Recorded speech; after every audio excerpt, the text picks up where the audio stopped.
Hello, everyone, and welcome to Big Sam's Long Balls podcast with me, Dan. Now, some big news in the transfer world regarding some of our biggest rivals, Manchester United. They look like they're going to be signing Casemiro from Real Madrid. Now, we can sort of look at Manchester United's transfer policy probably over the last sort of decade nearly, and look at all of the faults that it's had. But signing Casemiro, only, 30, maybe 31, round about that age, looks to be a top quality signing, a world-class signing, one of, if arguably not the best defensive midfielder over the last sort of 6-7 years, really. So a top signing for them. Looks like it could be, 60 million euros, potentially 10 million more in add-ons, 400 grand a week. So obviously a lot of money for Manchester United. But a top quality signing, like I've said, a signing that Manchester United really, really need. It also looks like they could be splashing the cash a little bit more. Maybe this is because of the upcoming protests with the Glazers out.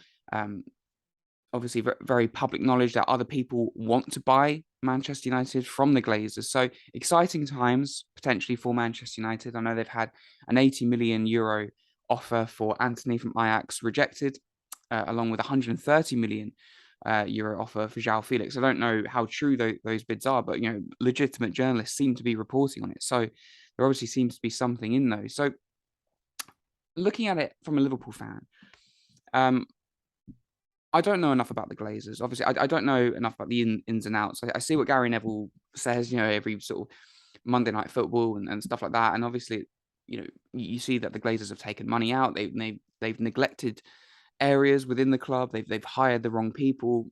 So they're certainly not the best owners. You wouldn't want them at your club. And this isn't what this video is about. I'm not going to sit here and go, I'd love the Glazers to own Liverpool. No, I wouldn't. But equally, I look at it and I go, they spent an absolute fortune in the transfer market. An absolute fortune. And we talk about clubs like Manchester City. We talk about clubs like Chelsea Football Club and how they spend money for fun in the transfer market. But I believe that Manchester United have spent more over the past, 8 years or so, or since Ferguson's left. Obviously, I don't have the stats in front of me, but, it is over £1 billion. It's an awful lot of money that Manchester United have spent. And I look at that as a Liverpool fan and I go, obviously the Glazers have their issues. Of course they do. But my God, they do spend big at times in the transfer market. And I look at my team, Liverpool, and I look at a manager in Jurgen Klopp who's won everything.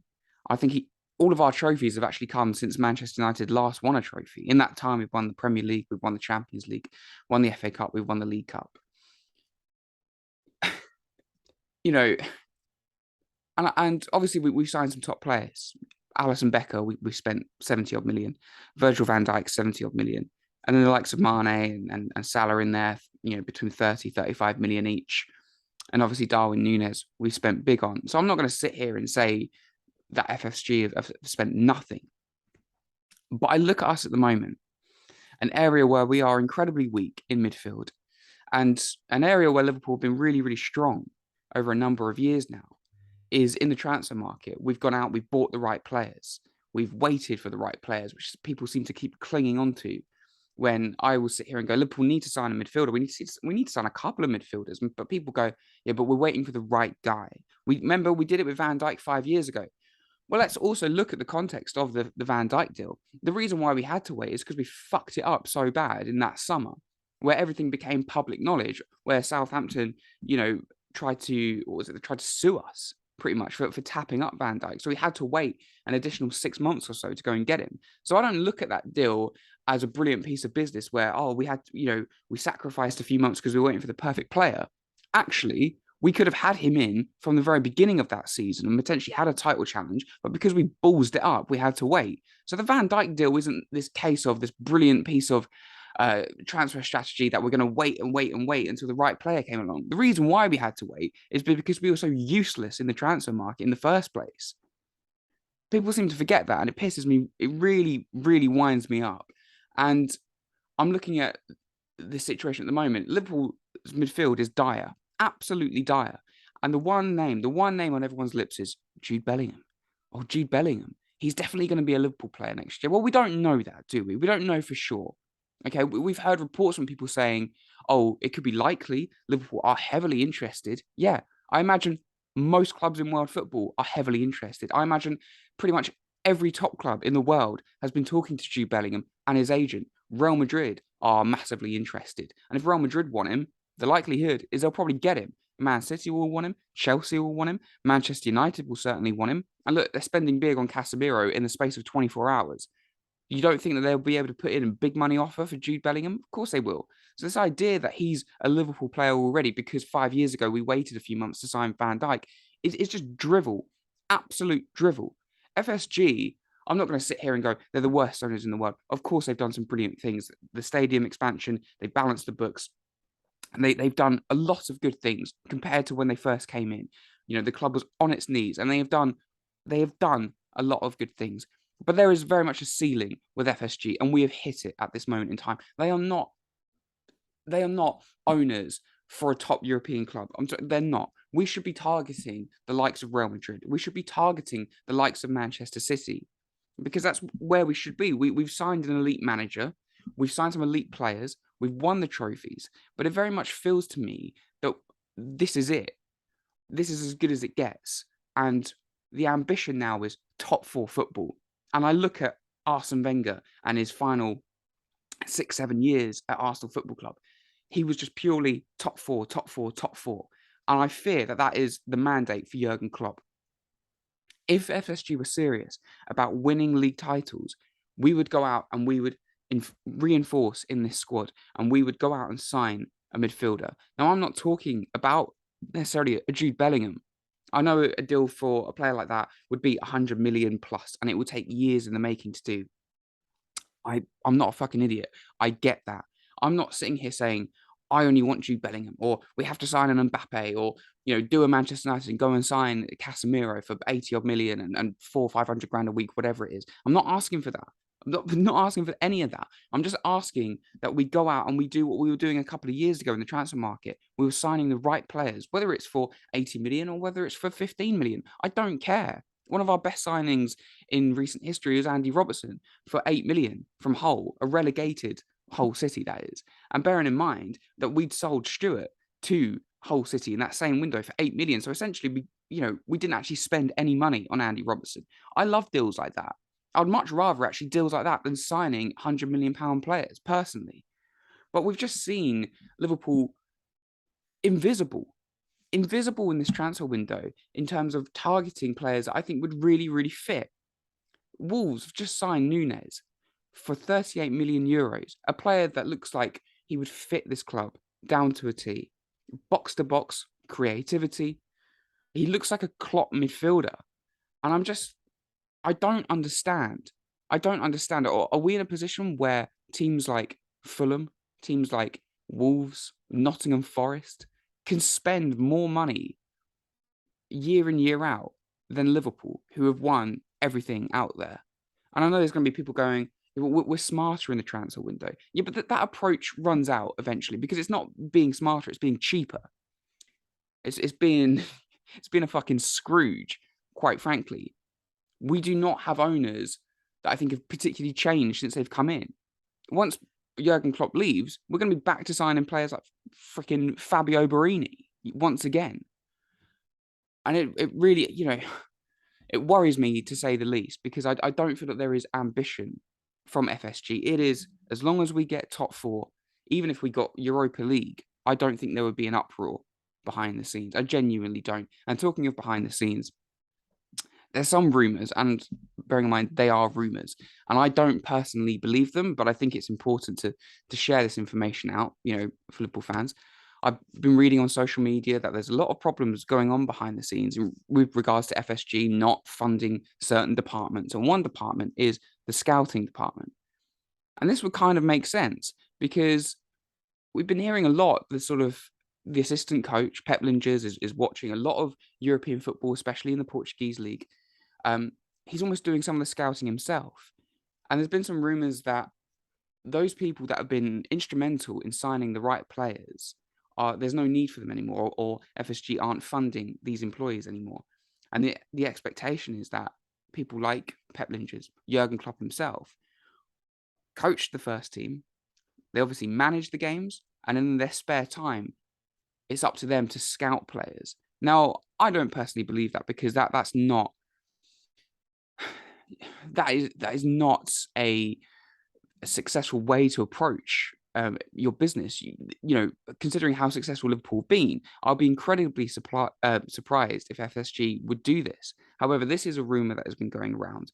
We've been, if you'd heard some of the post-match interviews after the Palace game, James Milner and Virgil van Dijk, they both sort of said there are things happening behind the scenes that you don't know about, which seemed very, very strange. And at first I thought, we're talking about injuries. We're talking about injuries. But in their interviews, they talk about the injuries quite openly, and then they go on to say that there's stuff going on that you guys simply don't know about. And when you hear that, you think it's a little bit worrying, and you go, what is happening behind the scenes at Liverpool? I'm not sitting here saying it's going to be a complete crisis, but there does seem to be something going on at Liverpool that we don't seem to know about. There is a real reluctance to dip into the transfer market. If I mention FSG, I'm greeted on social media a lot with people going, do you genuinely believe that FSG are the reason why we're not signing a midfielder? Do you genuinely believe that FSG are the problem? And yes, I do. Because I don't feel, when Jurgen Klopp says that he's happy with his whole squad options, I don't believe it. But equally, he's not the manager who's going to come out and criticise the players. He's not going to come out and criticise the owners. Definitely not. He protects them. He's loyal to the bone. He's very, very similar to an Arsene Wenger. But if we are to believe that Jurgen Klopp is happy with these midfield options, I'll give you two examples. Naby Keita and Alex Oxlade-Chamberlain. We look at those and we go, injury prone, never lived up to their potential, should probably be pushed out the door. Well, equally, you look at last season and the season before, they've been available an awful lot more than what you kind of remember almost. But they don't play an awful lot. Naby Keita plays more than Oxlade-Chamberlain. Okay, fair enough. But when everyone's fit, neither one of them play. Half the time, Oxlade-Chamberlain isn't even in the squad, and he's fit. But I'm led to believe that Jurgen Klopp would happily keep these guys, particularly Oxlade-Chamberlain, and not bring in someone else. I don't believe that for a second. I'm sorry. I simply do not believe that for a second. It says to me that these are the options you got. We're not buying anyone else. Either the money's there, either the money isn't there, or you're going to have to go out and scout all of these players yourself and train all of the first team. And it's too much. It's just ridiculous. And the transfer strategy just seems bizarre to me. Where we talk about Liverpool over the past few years, they brought in the right players. They haven't necessarily overspent. Obviously, they spent big on a couple of players, Van Dijk and Alisson, like I've said. But a lot of the time, they've actually, I think, spent pretty well, between 30 and 40 million for the majority of players. But they've also pushed people out of the door. And teams have had to overpay for players. I look at Jordan Ibe as one example to Bournemouth. They spent an awful lot of money on him. And we've done that an awful lot, where players who weren't good enough, weren't at the level, but we could sell them on for a huge profit. And the approach in the transfer market of the past few years in terms of doing that, it seems to have disappeared. Obviously, we sold Nico Williams, and fair enough, that seems like a very similar strategy for what we used to do. But a player like Nat Phillips, for example, doesn't fit this Liverpool team, doesn't fit the style of football at all. And I felt so sorry for him on Monday night. He was hung out to dry massively with the tactics. He looked so out of his depth. But 2 years ago, we could have sold him. Last year, we could have potentially sold him 15, maybe 20, possibly even 25 million pounds. But we decided to keep him on. We wouldn't get anywhere near that now for Nat Phillips, because every time he plays for us now, he's going to be exposed in a high line and look like an awful player when he's not an awful player. He's a Premier League quality, and we could get 20 million plus for him. He's played for Liverpool, he's played in the Champions League, and he's English. 2 years ago, we should have sold him. And I think the transfer strategy from what we used to have, we would have done that. And I also look at Milner potentially could leave for free next year. Naby Keita looks like he's going to leave for free. Oxlade-Chamberlain can leave for free. Thiago can leave for free in 2 years' time. Next summer, the likelihood is we'll need to sign 3 midfielders. We need to sign a midfielder, arguably 2 midfielders now, but certainly 1. So what, are we going to bring in 4 centre midfielders next summer? It's a bizarre, it's a strange transfer strategy. It's not a strategy. to lose 3 midfielders potentially for free, and then to go out and have to sign probably 4 midfielders, one of which potentially being Jude Bellingham for 100 million. Do you really think we're going to sign Jude Bellingham for 100 million euros or pounds or whatever, and then sign another 2 midfielders to go along with that? No chance. Absolutely no chance. And by that point, Thiago will be a year older. He'll probably be even more injury prone. Henderson will be a year older. Loads of niggling injuries. We won't have Keita. We probably won't have Milner. We won't have Oxlade-Chamberlain. I don't get it. I don't get this transfer strategy from Liverpool. Look, I know this video is a bit of a rant, and look, I don't know the ins and outs of Liverpool Football Club. I get that. I'm not looking at their finances, but I'm just looking at it as a fan. I'm looking at some of the strategies from other football clubs, and I'm not sitting here being jealous of Manchester United because they've been in the mess for a number of years. But equally, I look at the Glazers and I go, they've got their own problems, but they do spend big in transfer windows. They do sign some exciting players, and I'm not necessarily even looking at that. You know, you might look at Thuram from Nice, 21 years of age.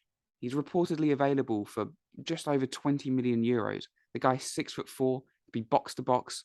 He's energetic, keeps the ball in tight areas, something where I think we struggle a little bit. Look at the Champions League final. Casemiro, Toni Kroos, Luka Modric, they schooled us in that regard. You know, they kept the ball in little tight areas. We couldn't do that. This guy is available for just over 20 million euros. He looks like a Klopp player. Or, you know, I'm not asking for the world here. I'm not asking for the Mbappes. I'm not asking for even a Jude Bellingham. But I just think a little bit of ambition, maybe just go out, sign a central midfielder, 20 million euros for a guy that I think would suit us down to the ground. I do look at it, and I am a little bit worried, where I think, is the scouting on the level where it used to be? On the outside, I think no. I genuinely think no. But we have signed some exciting players. We obviously signed Nunez, we signed Ramsey, we signed Carvalho. But there is this approach where it's, you know, only young, cheap options. Well, if that is the approach, Thuram from Nice looks like he would be a fantastic player to bring in. It wouldn't break the bank. Surely not. Surely not. Anyway, guys, I needed to get this video out there because it's been winding me up. I really hope that Liverpool do a little bit of activity between now and the next 2 weeks. Again, I'm not asking for the world. I'm just asking that we go out and sign a midfielder, a young midfielder that suits us. Thuram, 20 million euros. Seems like a no-brainer to me, but, you know, what do I know? So anyway, I hope you enjoyed the video, guys. Let me know your thoughts. Do you think that Liverpool are going to sign a midfielder? If you do, who would you want to see being signed? Keep it realistic. And also, Manchester United fans, obviously, I didn't speak about Casemiro enough. I sort of got distracted and went on a bit of a rant. How are you feeling about this? I think it's a top signing. Really, really do. A potential midfield 3 of Casemiro, Eriksen, Fernandez, or you chuck in a Fred in there. It bumps it up from being like really mediocre to being potentially one of the best midfields in the league. So exciting times for Manchester United. Do you think you're going to be signing someone else? Anthony has been, you know, reported all summer long. Obviously, a João Felix. I don't know where that rumor came from. So who do you think United are going to sign? And you know, more importantly, who do you want United to sign? But yeah, I hope you enjoyed the video, guys. Let me know down below the signings that you want for any club out there, and give the video a like and subscribe for more long balls activity. So thank you so much for watching, and I'll see you very soon.